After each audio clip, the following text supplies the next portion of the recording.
Welcome to Real Herbalism Radio, recorded live at River Road Studios in Eugene, Oregon.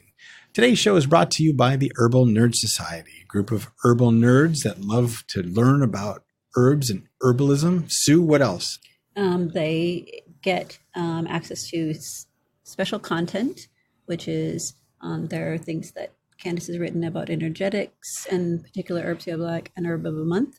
And then there are things that I wrote about for the biochem area of it. So you get a pretty good rounding of that. And you're supporting our podcast, you're supporting our website, you're supporting all the work that we do in order to keep good information about herbs out there and helping and healing people.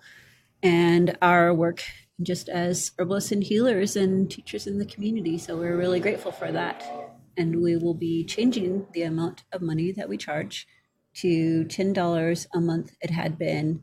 It's just gone up as of September 1st, 2019, which was just a few days ago. Mm-hmm. It went up to $9.99 a month. Right. And we've simplified it so that will help with bookkeeping and all of that. Yep. Thank goodness. Yeah. Yeah. So people can start, can they do now till it starts in October?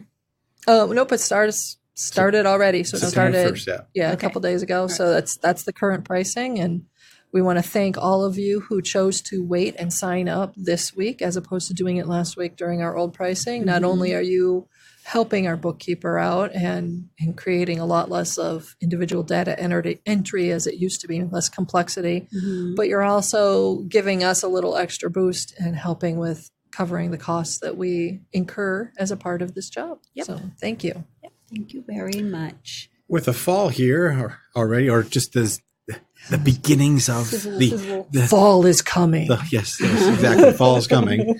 I'm so excited. There's some herbal things that happen, some herbal events that happen, and it just so happens that our Sue is going to be at a couple of them. So yes. Sue, why don't you tell us about your events? All right. So the Free Herbalism Project happens at Mount Pisgah in October 13th. Yeah, October 13th from 11 to 5 p.m.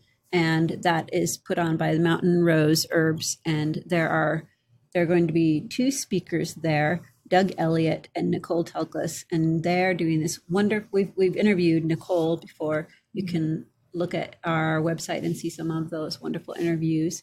And I'm hoping to talk her into an article. Hint, hint, Nicole. But there's also going to be 2 plant walks and a yoga class. And one of those plant walks will be me. Yay. I'll be walking people through the things that I use clinically in Occupy Medical and that are growing in this area. So I'm looking forward to having people's attention for an hour while I rattle on and on about my favorite plants. Oh, and if y'all haven't been on a plant walk with Sue, you really got to go. She's absolutely delightful. It's a hoot. Shut up. It's a hoot. Hoot. Yes. Hoot and a half. And where else are you going to be, Sue? Well, at Brighton Bush, that's coming up up super fast. So September. Like this weekend, isn't it? Yeah. 5th and 8th through 8th in Detroit, Oregon. That's another wonderful event that Mountain Rose's Mason Hutchinson is the primary organizer for that. He's also from Herb Rally. He's been putting that together for a while. So all of you podcast fiends out there, you can enjoy that. And there's some wonderful, wonderful teachers that are going to be there. And I will be there. You can find me in the first aid tent. So if you want to see Sue at Brighton Bush, either go get like a beer or a wine for her. Please. Which would probably be the better one, or injure yourself and go to the first aid tent. Well, you could just come and talk about injuries that you've known and loved. Yes. And how please don't injure yourself. Don't injure yourself. There's better ways. Yes, but we just so many of us do first aid, and they're people that when I've been at other events, we sit together and talk about what it's like to help people in a clinical setting. And I like keeping my finger on the pulse of what's happening in our world and how fast it's changing. So, I think it's important that we communicate with each other so that we're still meeting the needs of the community that so desperately needs us. Yeah. But with that, Maria Noël Groves came in. She talked about lung health and herbs for lung health, and which is really appropriate for us, especially in the Pacific Northwest, because this time of year, the smoke can be pretty bad. And, when we first moved to Oregon, we knew there was forest fires around, but we never really experienced the smoke. Right. But in the last 3 or 4 years, the fires have gotten so bad around us, California, even Oregon, British Columbia, Washington, that we wake up in the morning and the air pollution is so intense. And with people with any kind of asthma or lung condition, it's the worst ever. Even for someone like me that doesn't suffer from allergies, even on those smoky days, I don't want to be out. They're just awful. And they're becoming more and more prevalent. So that's what we're going to talk about, is how to help with your lung health. So now here are your hosts, Candace Hunter and Sue Sierra-Lupe. I'm Candace Hunter. And I'm Sue Sierra-Lupe. And welcome to Real Herbalism Radio. Breathe deep. Yeah. Try to breathe. Try to breathe. Just try to breathe. Yeah, I'm really glad that we're talking about this, because at the clinic that I mentioned earlier, there people are coming in because they have asthma. And during the smoky times and during, of course, the pollen-rich times, it's pretty bad. You know, it's causing anxiety attacks on top of that. Yeah. And it's very difficult to get to a doctor. So people are coming into free clinics that normally are just going to their regular doctor, but they are going through their inhalers rapidly. They are. Yeah, I mean, even the folks like myself who had allergies in the hay fever season and generally look forward to the dry season because it means less hay fever. Yep. Now we're suffering and our lungs are already compromised because of the hay fever that we were just, we don't have time to recover. Right. And that's, most of our population, even the folks who aren't born with hay fever, most people develop it eventually in this climate. Mm-hmm. So, you see a lot of people running around here and they've got those masks on. Yeah. Yeah. I've actually broken down and worn those some too. Does that help?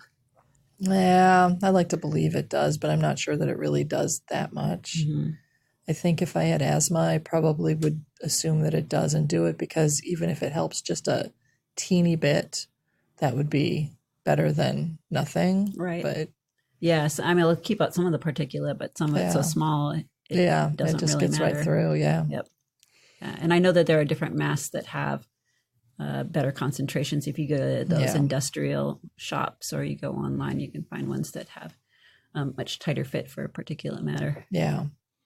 And some have diaphragms in the center of them. So you inhale and it goes through the mask, but you exhale, it goes through the diaphragm. Uh-huh. Yeah. So when you exhale on some of those that don't have that, you're exhaling out, but the pressure is so much, it'll just, I find them uncomfortable, but the ones with the diaphragm, I can do those. Like for construction or those are ones that I'm familiar with, because that's what I have in my garage. Yeah. Well, if you go on Amazon and you search on like air quality mask or something like that, you get, not only will you find those, but you'll also find a whole bunch of little pretty ones. Oh, there's lots of pretty ones available with now. Butterfly stickers and things. Yes. Yeah. Prints. With like pretty designs, unicorns, whatever.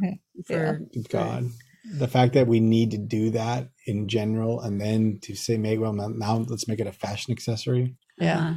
Just says, well, you're dressing up the problem. Well, I hate to see this. It's like you're dressing up a pig. I mean, there's a bigger issue here, which is so much larger. Right. But it costs less to do that than it is to fix the problem of forest in the fires. short run. Well, as just a little, single person in this whole giant sea of mess with not a ton of money and not being a uber wealthy 1%er, I don't have the power to change a lot of the air quality issues. I can buy an expensive air quality filtration system for my home and hide inside for the entire fire season and the hay fever season, which I have done to some extent, or I can get my pretty little mask and go out and try to just, enjoy as best I can. Yep. I mean, plants still got to get watered, guys. Yep.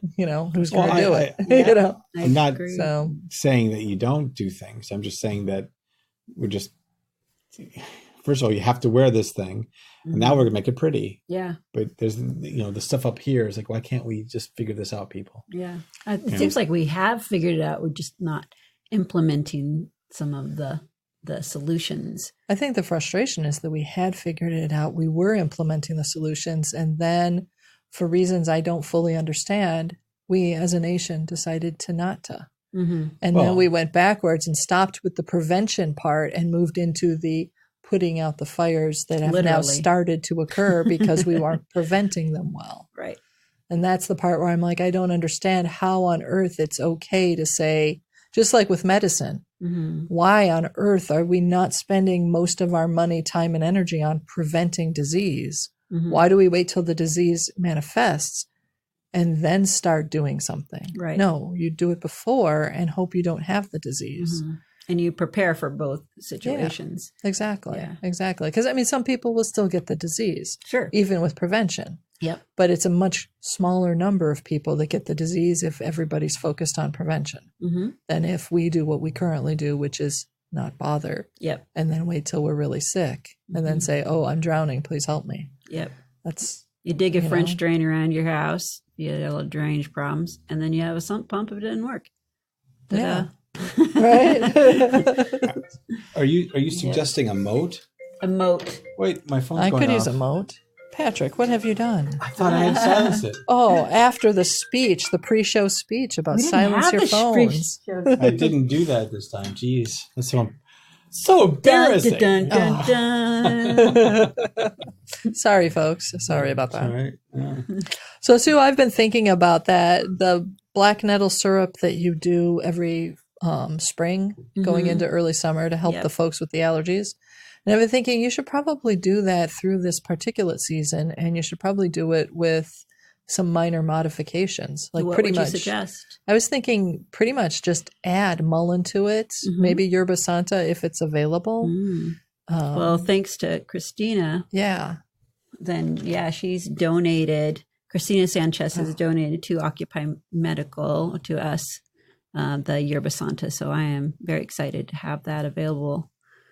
And that's not something that we grow in the Pacific Northwest. Right. So, that's a good idea. And then the other one, Christina said she has struggled with asthma in the past, and she said that she has used Howie Brownstein suggested, and she tried a really, really strong licorice infusion. I don't think it's an infusion, and I don't think it's a syrup. I believe it's a tincture, but I'm not positive. It was a very strong extraction. So that might like be a solid something. extract? I don't think it was solid. I'm not entirely sure. Okay. But I was thinking, licorice might be, I know that licorice does grow wild in this area. We have, thanks to another donation, there's a lot of licorice tincture that we have. That so might I be could something to experiment consider. with that one a bit too. But I've been thinking about that because one of the challenges that you have when you're dealing with a lot of particulates and trying to make your lungs healthy is that you really, when your lungs are in distress, your body automatically wants to switch into, I think it's parasympathetic nervous system. Sympathetic nervous system. So it's wanting to shut down, digest, rest and digest, and just deal with the breathing, which is a serious danger. I mean, that's a mortal peril. Yeah. So if you're in that mode more often than not, then your body's not getting the nutrition it needs. And your black nettle syrup has a lot of nutrition in it. Yep. And it's also got stuff in it like plantain that's moistening for the lungs. So that's really good. It has the antihistamine And in it. Exactly. And the molasses that's in there that's got the iron in it, which helps your blood circulate and therefore also helps with your blood being able to better absorb nutrition. Right. Yep, that's the key. So I've been thinking about that. I was like, that syrup with just a couple, and then possibly if you wanted maybe some like milky oats or something similar to calm the nervous system. Yeah, to deal with the anxiety part of it. Yeah. Yeah, that's a very good point. Or the passion flower that Maria was talking about growing. That could be another possible. I mean, in terms of just what's easy and available. The milky oat season has just really kind of finished, but so that's what I've been thinking about for you. Yeah, like you need more formulas, right? Well, more to do. I always do because things change, so I always have to be on top of that and figure out the changes that folks need. Yeah, and then our clinics change. Yeah, as I said, we had picked up another clinic, so we have to be aware of that. Yeah, and you have This year, you have a lot of people who are survivors of last year's Paradise fires, right? Mhm. So I expect you're probably going to see more, or have been seeing more intense anxiety and Yes. just, fear, because they see that smoke coming in and it just triggers all of these horrible Yeah, memories of running for their exactly. lives with whatever they have in their hands. Yeah, and grief. I imagine grief. And grief is processed, according to Chinese medicine, grief comes through the lungs. Mhm. So that's the area that's compromised by the current climate and makes it harder to express and get through. And then their memories and grief is triggered by the same air quality issues. Mhm. So it just seems to me like it's like a vicious cycle. So Ugh, it's very, very difficult for folks to handle that. I think that trying to help people stay healthy through the whole year is something as a free clinic, because people can visit whenever they want every single week. yeah, That's great. So we've been able to support quite a few folks so they can. And one thing is, for people that can go inside, then that's always a nice thing. yeah, That's a huge life changer. We had a gentleman come in recently that I hadn't seen for a while, and I asked where he'd been, and he said, I got housed, which was a few months ago, and I'm still there, and I just came back to get some vitamins. That's all. Yay. That's all he needed. His Nice. face looked different. Nice. The way he held himself was different, and many of the health conditions that were fairly serious that he was struggling with, they're being regulated. Nice. So yeah, getting people into that healthy spot, so that, and he had been unhoused for, according to himself, to what he had said, almost 40 years. yeah. So that was a huge transition for him. That is huge. I think the key is really being in a place where you feel stable and safe. Mm-hmm. Yep. And Yep. Yeah. And the addiction issues were the things that we were working with him, as well as some of the subsequent and related health conditions. And so he's been free and clear of that for a couple of years, and that made it easier for him to jump into the housing. And there's other management techniques that, since he'd been in house for so long, that he just didn't have. So part of that, and that for the housed folks out there listening, those are things that you can apply to your own life. There are things that we as housed people will pick up as behaviors, grabbing fast food, or, not resting enough ourselves, or letting ourselves getting mad when I'm driving. No, that's not healthy for me. Right. So using all of those preventative measures to keep myself healthy through the entire year, when we have a crisis like forest fires, then it's easier for us to recover, because we've already got that even breathing. Yes. Yeah. So then you don't start staggering in your breath and getting fearful, and you can go through these crises as well. Yeah, truly. I mean, all of that, trying to keep yourself calm and build your tools so that when stuff happens, you've got a grouping of tools to work with instead of just one or two. Yep. To get yourself through it and hopefully maintain as much of your own energy and health as possible. Yeah. Another part of that is making sure that you have not disconnected yourself from people. Right. So social, I found that when people isolate themselves, their anxiety gets worse. Yes. Which perpetuates the isolation. Yes, it does. Yeah. Yeah, I've noticed amongst my elders, the ones who live the longest always are the ones who have a stronger community. Yeah. Their community may be primarily, nieces, nephews, sons, daughters, grandchildren, rather than a bunch of people that aren't somehow related. But it doesn't really matter. The important part is that you have people in your life, that you reach out to people regularly, not just through Facebook, but actually in person. Right.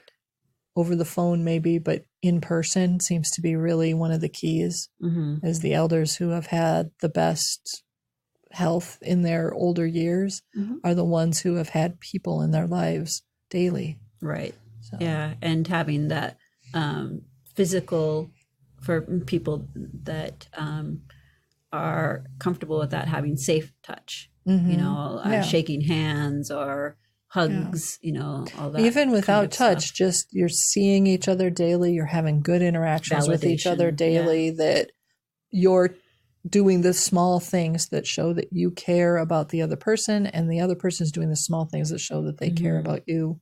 Yep. Just something as simple as when you come in the door, the people that are around you say, "Hey, how are you? Right. It's nice to see Eye you." contact. Yeah, exactly. Acknowledge. And you do the same. Yep. So simple things. They like add up. that. Yeah, they do. Really add up. For lung health too, one other thing that I've been pretty excited about is a lot of these warming herbs. Yeah. Making sure people have really good circulation. That helps not only with your digestion but circulation is a big part of lung health as well. Right. Yeah. It was funny because when we did Angelica last June, I don't normally think of Angelica as being more than a women's medicine. Not that it couldn't be, of course, but, it's been the primary use of Angelica over the last, however many years it's been popular. And the Angelicas that we tend to focus on are usually the Angelica sinensis, which is the Donkey. Yeah. And then somewhat Angelica Archangelica, the European one. Yeah. But in doing the research on that, I started to really notice that, honestly, yes, as a women's medicine, it's a great medicine. Don't get me wrong, but truly it is really a good lung medicine as well, because of the way that it increases circulation and it helps open up. In Chinese medicine, it's called opening to the exterior.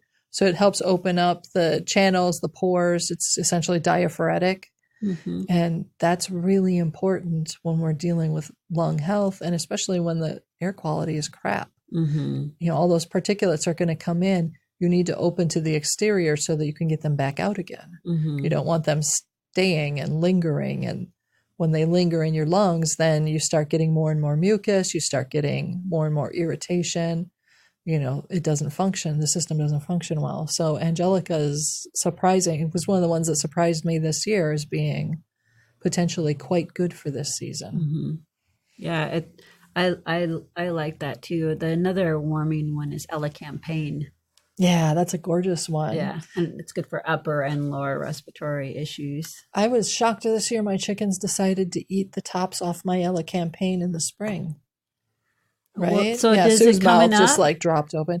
It has returned. I keep my elecampane in a pot that has a hole in the bottom of it. Okay. So that's a heck of a root. Yeah, it's a big, huge root, and I have really clay soil. So it's really anything that can get into our soil. It's really hard to get it back out.